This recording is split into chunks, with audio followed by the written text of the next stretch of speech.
വാറ്റ് പെനാൽറ്റിയുടെ cascading effect എന്താണെന്ന് നിങ്ങൾ കേട്ടിട്ടുണ്ടോ? വാറ്റ് സംബന്ധമായ കംപ്ലയൻസ് എല്ലായ്പ്പോഴും ബിസിനസ്സുകൾക്ക് ഒരു തലവേദനയാണ്. നിരന്തരം മാറിക്കൊണ്ടിരിക്കുന്ന റൂളുകൾ, വലിയ പെനാൽറ്റികൾ, തെറ്റുകളും അബദ്ധങ്ങളും, അറിവില്ലാത്ത അല്ലെങ്കിൽ നോളജ് ഇല്ലാത്ത, എക്സ്പീരിയൻസ് ഇല്ലാത്ത അക്കൗണ്ടന്റുമാർ, ഇങ്ങനെ തലവേദനകൾ നൂറുകൂട്ടമാണ്. സങ്കടകരമായ കാര്യം എന്തെന്നാൽ പലരും വാറ്റിൻ്റെ ഈ കാസ്കേഡിംഗ് എഫക്റ്റ് മറന്നുപോകുന്നു എന്നുള്ളതാണ്. ഉദാഹരണത്തിന് 5% വാറ്റ് നമ്മൾ അടച്ചില്ലെങ്കിലുള്ള ഡിലേ പെനാൽറ്റി എന്ന് പറയുന്നത്.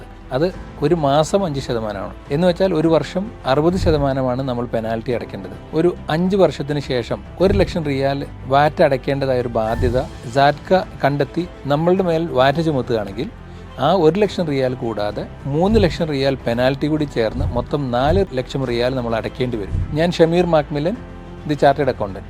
കഴിഞ്ഞ 25ഓളം വർഷങ്ങളായി 100 കണക്കിന് കമ്പനികൾക്ക് ടാക്സ് മാനേജ്മെൻറ്റിൽ സപ്പോർട്ട് ചെയ്ത എക്സ്പീരിയൻസ് ഉള്ള സീനിയർ കൺസൾട്ടൻ്റാണ് ഞാൻ. നിങ്ങൾ വാറ്റ് കംപ്ലയൻസ് സംബന്ധമായ വിഷയങ്ങളിൽ സ്ട്രഗിൾ ചെയ്യുന്ന ഒരു ബിസിനസ് ഓണർ ആണെങ്കിൽ ഉറപ്പായും ഞങ്ങൾക്ക് നിങ്ങളെ സഹായിക്കാൻ സാധിക്കും. ഭീമമായ പെനാൽറ്റികളൊന്നും കൊടുക്കാതെ എങ്ങനെ വാറ്റ് റിട്ടേൺ ഫയൽ ചെയ്യാം എന്നതിൻ്റെ ഒരു സൗജന്യ ഹാൻഡ്ബുക്കിനായി ഇപ്പോൾ തന്നെ ഞങ്ങളെ കോൺടാക്റ്റ് ചെയ്യും. നിങ്ങൾ നിങ്ങളുടെ ബിസിനസ്സിൻ്റെ വളർച്ച ശ്രദ്ധിച്ചോളൂ. നിങ്ങളുടെ വാറ്റിൻ്റെ കാര്യം ഞങ്ങൾ നോക്കിക്കൊള്ളാം.